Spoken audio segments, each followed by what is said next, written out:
Hi everyone from Berastagi. So it was quite a long drive from Bukit Lawang. The road is not great. Welcome to Indonesia. It takes about 5 hours. I think it even took us a little bit longer. We had a few stops for tea on the way. And on the way you get to see the first volcano, which is Sinabung, which is still very active actually. So it's the one that you are not allowed to climb. As we passed, you can see all the smoke coming out of the top of the volcano. Here's some photos.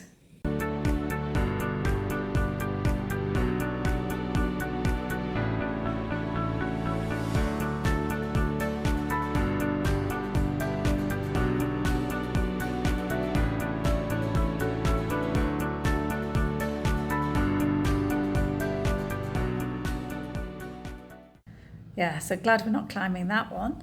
And then as we came into Berastagi, I mean, you just see fields and fields of fruit and vegetables. It really is incredible, the variety of things that they're growing here.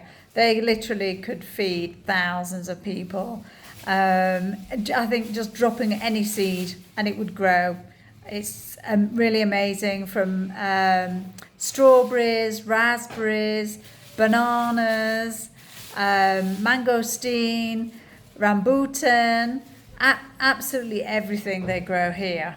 And the colours of the vegetables and fruit is really quite nice. So yeah, we've tried lots of different fruits. Some we like, some we don't. So we're not going to go hungry. So we're in the fruit and veg market in Berastagi, and this is all the produce that they grow here locally. They can feed an entire country. It's incredible.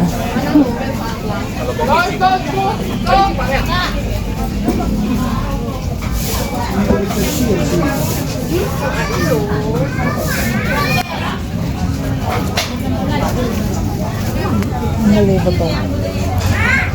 Nice, Chrissy. What, some passion fruit?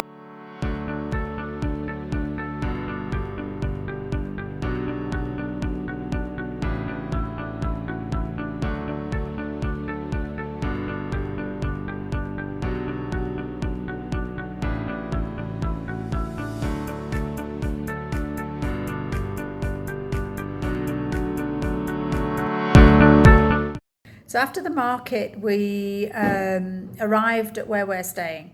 And we're staying at the Nashel homestay, which I think is costing around €15 a night. So we weren't expecting a great deal. Although I have to say we were both quite shocked when we drove up to the house, which actually looks a bit like a garage. The room itself is large.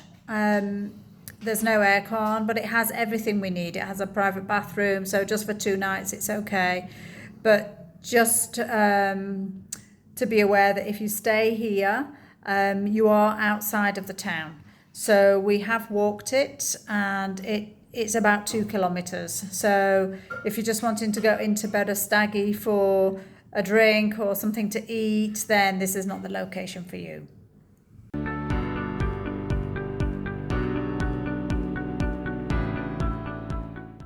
Normally they recommend you climbing the volcano at about 4:30 in the morning to see the sunrise. However, we weren't going to do that, especially as they've had a lot of rain. So we thought there really isn't much point in getting up quite so early to go and do the climb. Because they've had a lot of rain, there are 2 ways up to the volcano. And we set off about 10 o'clock this morning. It's about half an hour, 40 minutes drive to the start of the access to the volcano itself. We tried one way, and the road is, well, just one big pothole really, and we did get stuck in a ditch. So we had to get out of our little bus, and they had to just dig it all out, and we had to turn around. We refused to go any further on that way because it really wasn't safe. So they did say there was another way that they could go, so we said we would try. And that's the way that we went. It wasn't as bad, so we did get there. It's a little bit further to walk because the car can't go as far towards the parking, but we did go past the hot springs on the way, and yeah, we parked the car, and then they do say it's about 1 hour's walk up to the top. Well, I suppose that depends on how fit you are. It took, I think, around an hour and a half, an hour and 40 minutes. It's quite steep in places, and obviously there's no proper path. So you're climbing up quite a few rocks, and because of the rain, in places it can be quite slippy and muddy. It is like a pathway, but it's not maintained. So originally there were some steps, but they've all collapsed now, so they're not there anymore. Having said that, so you get there and you climb, and yeah, the views are amazing. We were so lucky because the rain stopped and the skies cleared. So we had some amazing views as we climbed up. And when you get to the crater, yeah, you've got the smell of the sulfur. You can feel the heat. It is still active. It last erupted in 1881. So I don't know whether that means it's due to erupt soon or not, but you can get right up to the edge of the crater. And in fact, you can look down into the water in the crater, and there's loads of people that have been down there already, and they've put their names out in stones and things that you can see in the lake. I wasn't going to do that, but I felt such a great achievement that I had actually climbed it. To the crater, it's about 1,900 meters. So, and then you can walk around the top of there. You can feel the hot springs there. So yeah, the water is about 35, 40 degrees. So yeah, quite warm. But if the smell of sulfur bothers you, then maybe you might not want to go. And the climb down wasn't actually as bad as I was expecting. Just be careful where you put your feet to not slip. Unfortunately, my shoes did break on the way up, so they were tied together with shoelaces. But anyway, managed to get down safely. Oh, amazing experience. So glad I did it. Enjoy the photos.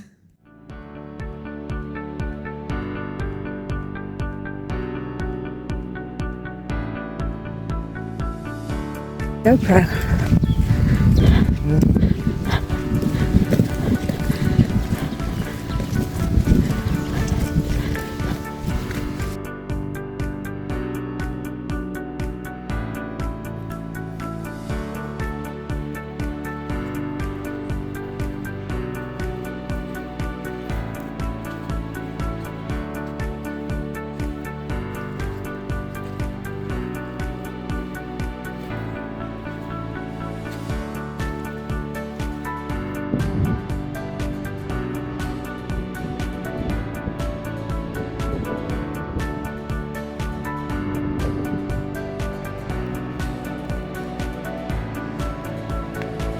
Already smell the sulfur. Heading up towards the crater now.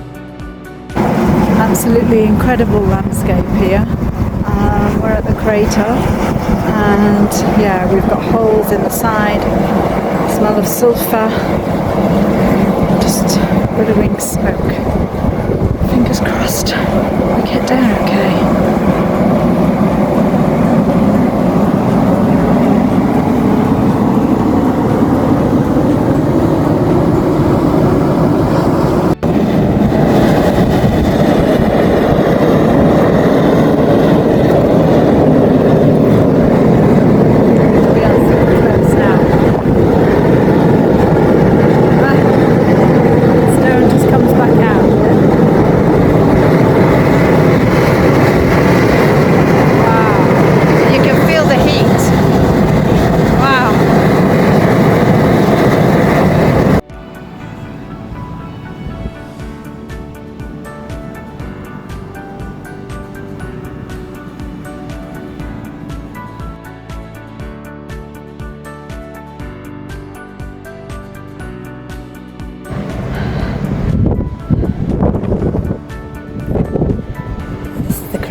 weekends.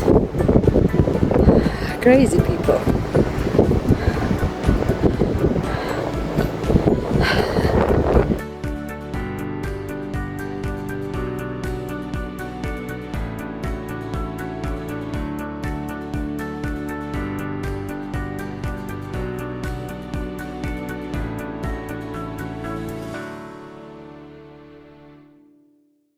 We hope you are enjoying our adventures around Thailand and Indonesia. If you are, please just click the subscribe button that you'll see below. See you soon. Bye.